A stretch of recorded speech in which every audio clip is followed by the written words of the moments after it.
میں کسی چیز کا غم ہوتا ہے۔ حضرات قرآن کا ترجمہ بات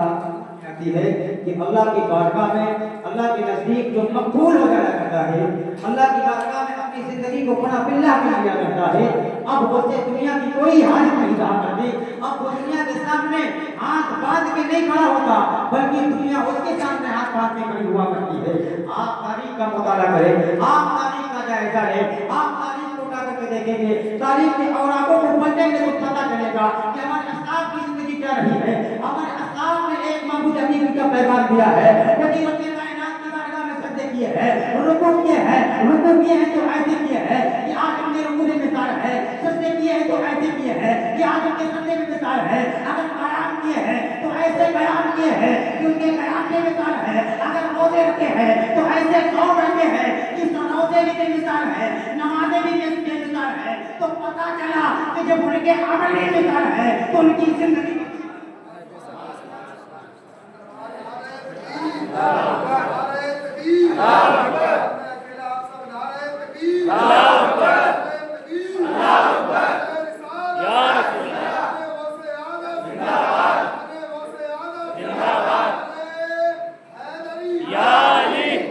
زندگی بے مثال ہے۔ حضرات میرے اسلاف کے اولیاءوں کی زندگی بے مثال ہے۔ آج ہم بے مثالوں کا دن سن کے آئے ہیں، کسی دنیا دار کے نہیں، بلکہ وہ ایسے ہیں جو اپنے نبی کے گھر سے پل کے آئے ہیں، سب کچھ آئے ہیں۔ وہ نبی کے گھرانے کے لوگ ہیں جو ہم اور آپ انہیں کی محبت میں یہاں آئے ہیں۔ ان کی زندگی بے مثال ہے۔ ان کو مراتب ملے کیسے؟ میں آپ کو ایک چھوٹا سا واقعہ بتا کے گزر جانا چاہتا ہوں کہ سرکار غوث کا نام دنیا جانتی ہے، سرکار پیر کا نام دنیا جانتی ہے۔ آج ہم اور آپ اس محفل کو سجانے کا مقصد یہی ہے کہ غوث اعظم ہم سے راضی ہو جائے۔ ہمارا مقصد یہی ہے، ہمارے تمام افراد کا جس